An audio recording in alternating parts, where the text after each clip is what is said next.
This module will look at rape as a human rights violation, and it will examine anti-rape laws in India pre the 2013 criminal law amendments. The module's content was written by Radhika Gupta. This module will explore the concept and practice of rape as a criminal act of sexual violence against women. Rape is an act where one person uses physical force or compels the other person to submit to sexual acts without the latter's free consent.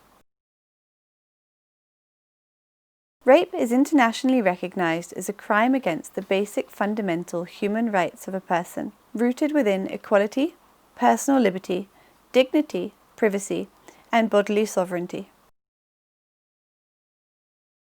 This module will give an overview of anti-rape laws in India up to and including the criminal law amendments in 1983.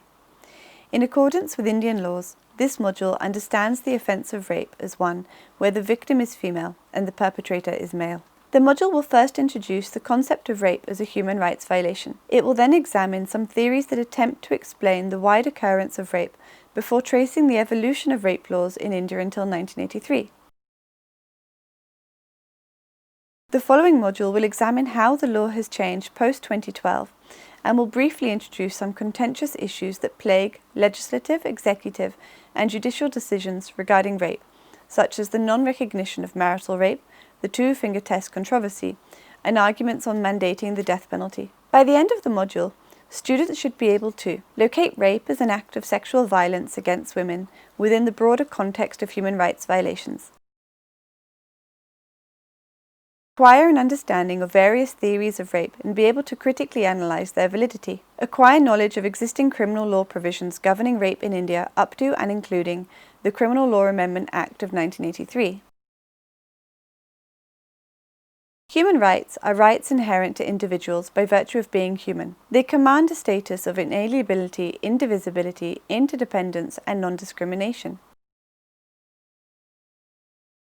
The Universal Declaration of Human Rights from 1948 clearly states that everyone is entitled to all the rights and freedoms set forth in the Declaration, without distinction of any kind, such as race, colour, sex, language, religion, political or other opinion, national or social origin, property, birth, or other status. Rape as a criminal offence challenges the notion of liberty of all individuals and the right to life with dignity. It challenges the idea of gender equality, as the crime is overwhelmingly perpetrated by men against women.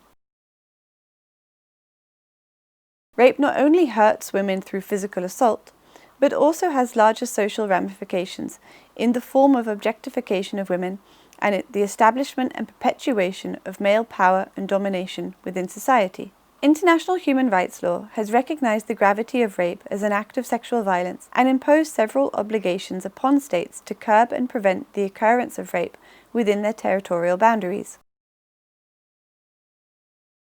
The CEDAW, or the Convention for the Elimination of Discrimination Against Women, which establishes legal obligations upon all states party, defines discrimination against women as the distinction, exclusion, or restriction made on the basis of sex, which has the effect or purpose of impairing or nullifying the recognition, enjoyment, or exercise by women, irrespective of their marital status, on the basis of equality between men and women, of human rights or fundamental freedoms, in the political, economic, social, cultural, civil, or any other field.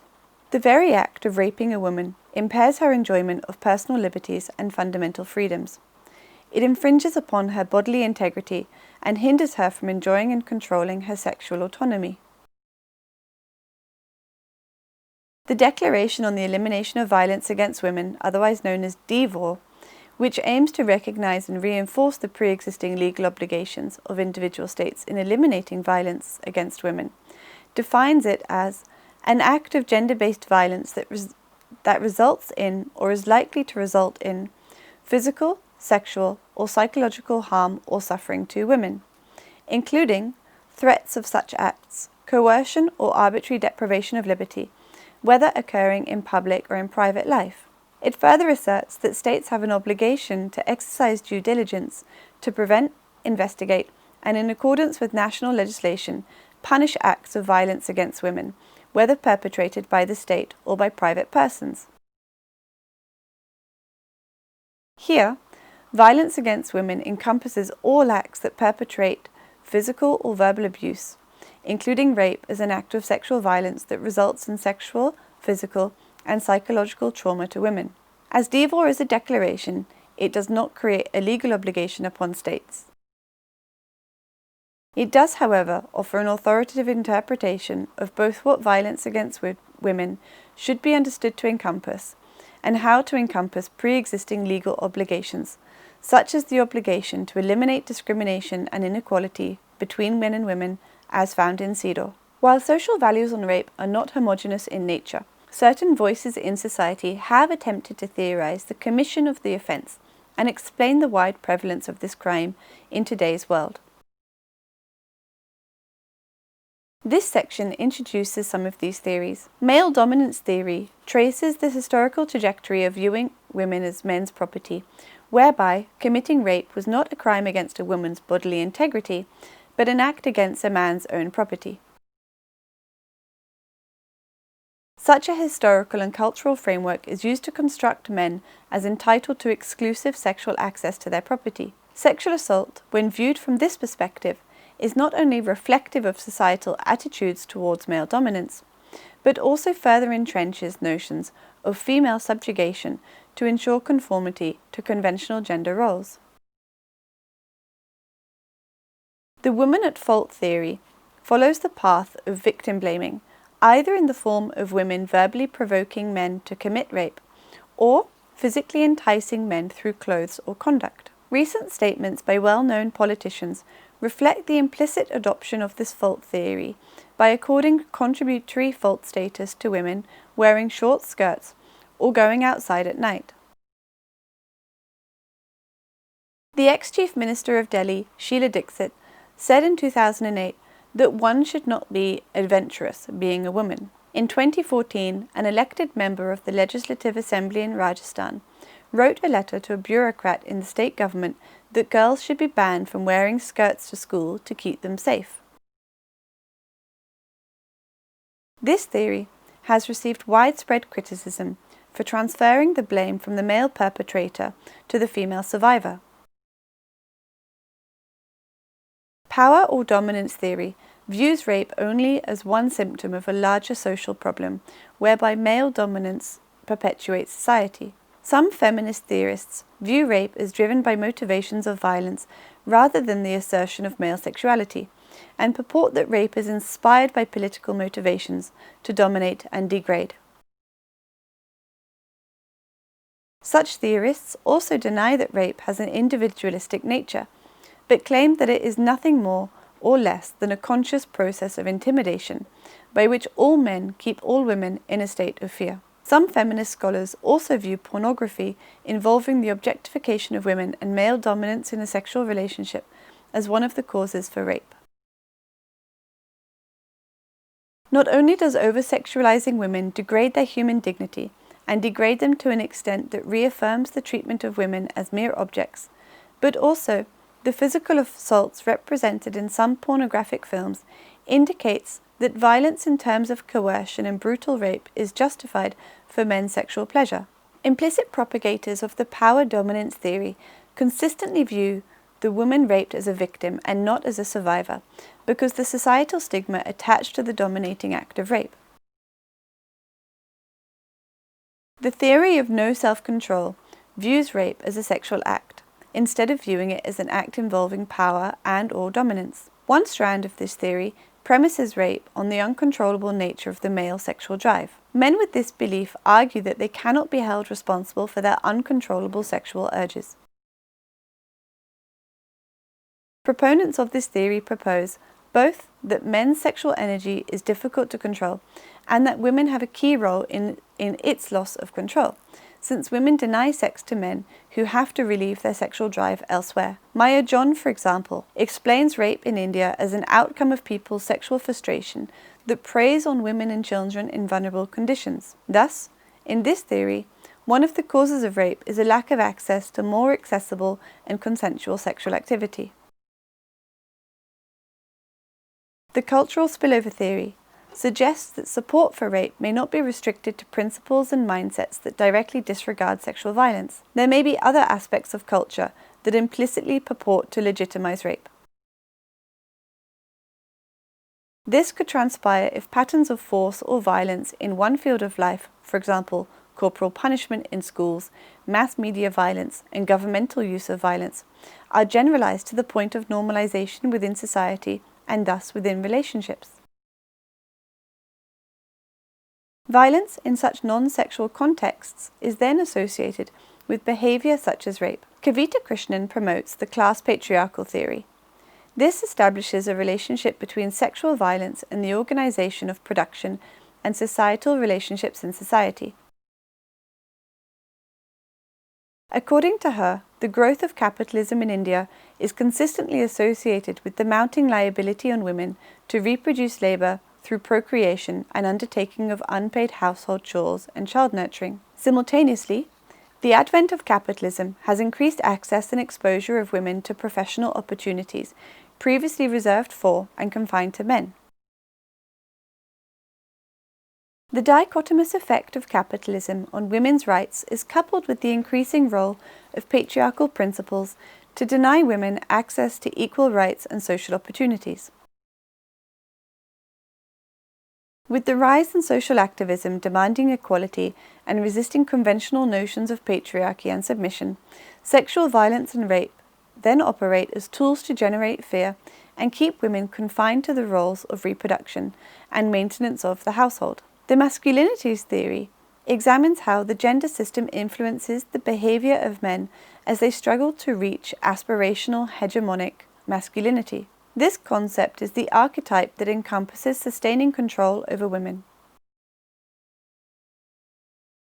Men therefore tend to generally encourage and directly engage in violent and aggressive behavior to conform to the constant need to prove their manhood. Recent trends towards independent women asserting their rights and undertaking professional jobs, education, and roles outside the household tends to therefore cause a sense of displacement in men who were previously enjoying a sense of sole representation within these spheres.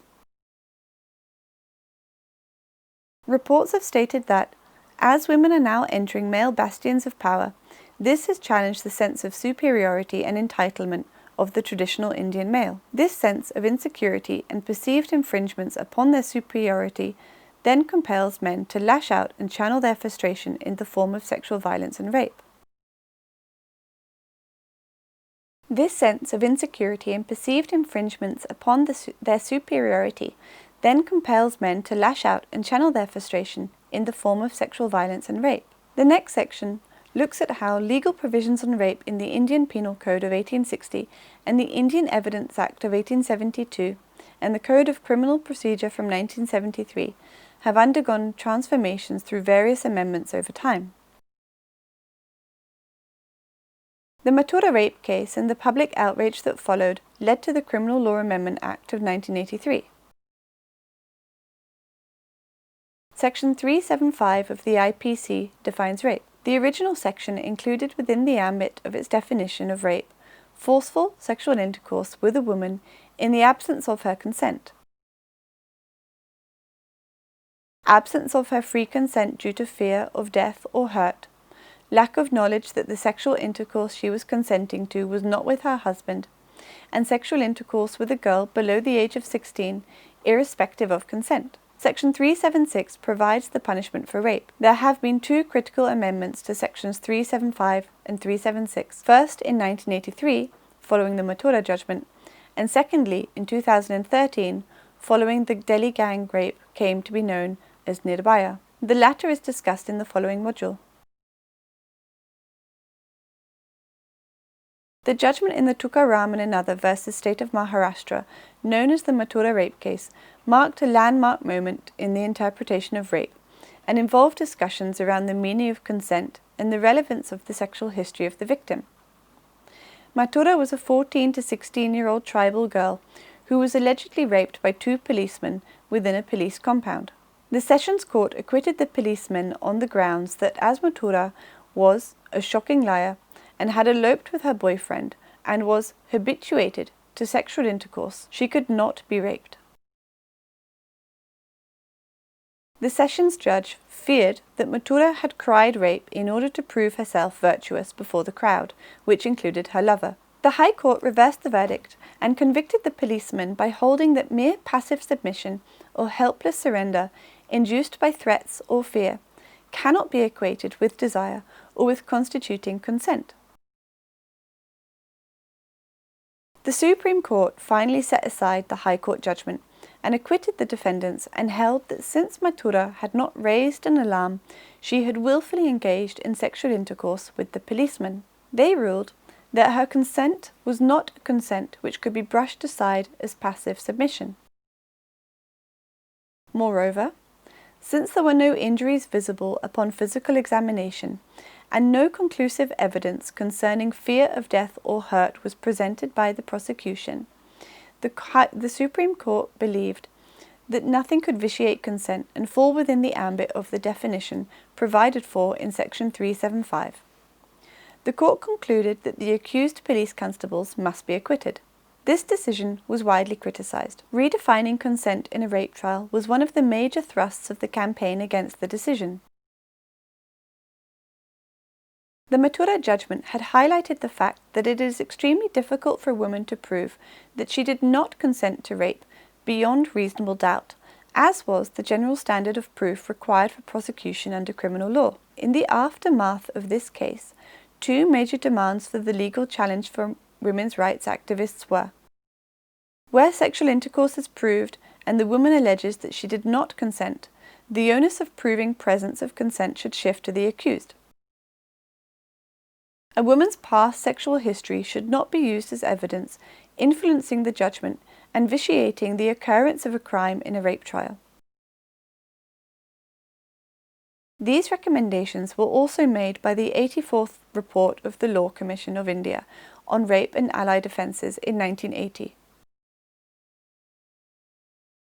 Vexed by the issue of regression in women's rights and empowerment following the Supreme Court verdict in the Mathura case, a few academics, namely Upendra Bakshi, Vasudha Dagamwar, Raghunath Kelkar and Lotika Sarkar, wrote an open letter to the then Chief Justice of India, requesting a re-examination of the facts and circumstances of the case. Several issues regarding the misuse of executive and administrative power, the sacrifice of human rights of women under the law and constitution, the difference between consent and submission, the reinforcement of premarital sex taboos, and the possible licensing of rape through such a regressive judgment, among others.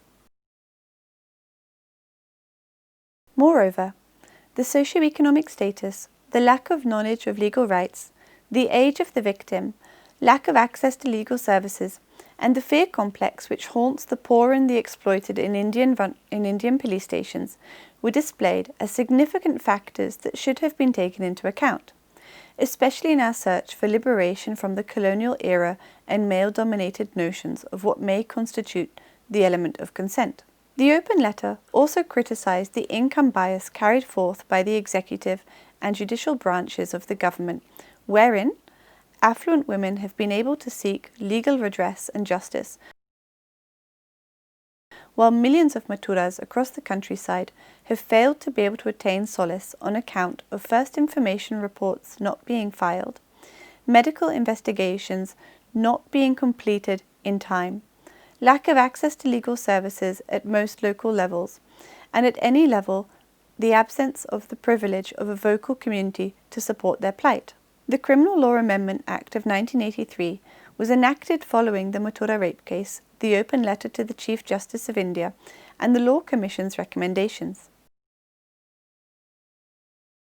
The amendment made some significant changes to the existing laws on rape. Some of the significant features of the Amendment Act are as follows. A new clause was inserted into Section 375 that negates the consent of a woman by reason of intoxication and unsoundness of mind. The Act amended Section 376 and provided for a minimum mandatory punishment of 7 years for the offence of rape, except for rape in certain circumstances. The new subsection 2 was inserted into Section 376, and this punished police officers, public servants,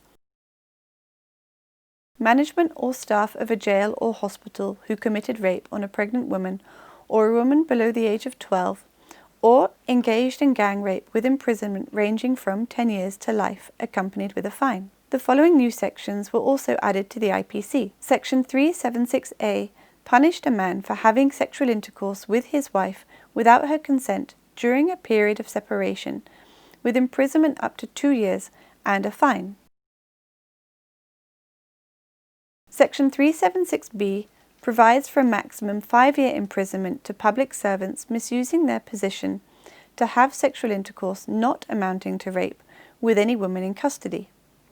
Section 376C entails a punishment of up to 5 years and a fine for the superintendent or manager of a jail, remand home, or place of custody who induces any female inmate to have sexual intercourse not amounting to rape. And Section 376D punishes the management or staff of a jail or hospital with imprisonment extending up to 5 years, accompanied with a fine, for sexual intercourse with a woman not amounting to the criminal offence of rape. The Criminal Law Amendment Act also affected the Evidence Act of India, with the insertion of Section 114A. This requires a court to presume an absence of consent where sexual intercourse by the accused is proved, and the woman alleges that she did not consent to such a sexual act. The burden of proof then shifts onto the accused to prove the existence of consent. Criminal Law Amendment Act. The Criminal Law Amendment Act also amended Section 327 of the CRPC to mandate the inquiry into and trial of rape or any offence under Sections 376, 376A, 376B, C and D in camera. The 1983 criminal law amendments were all intended to afford greater judicial protection to a rape survivor and to remove some of the obstacles women experience in trying to access justice. New criteria for statutory rape were recognised. In-camera proceedings were introduced. Inequalities within the system, such as the prosecution having to prove consent was not given, instead of the accused having to prove consent was given, were addressed. The following module will examine the criminal law amendments from 2013, as well as contentious issues that remain within the spheres of rape law and evidence, such as the lack of recognition of marital rape as a crime, the two-finger test used in collecting evidence, and the mandatory death penalty. This module is now complete. Thank you.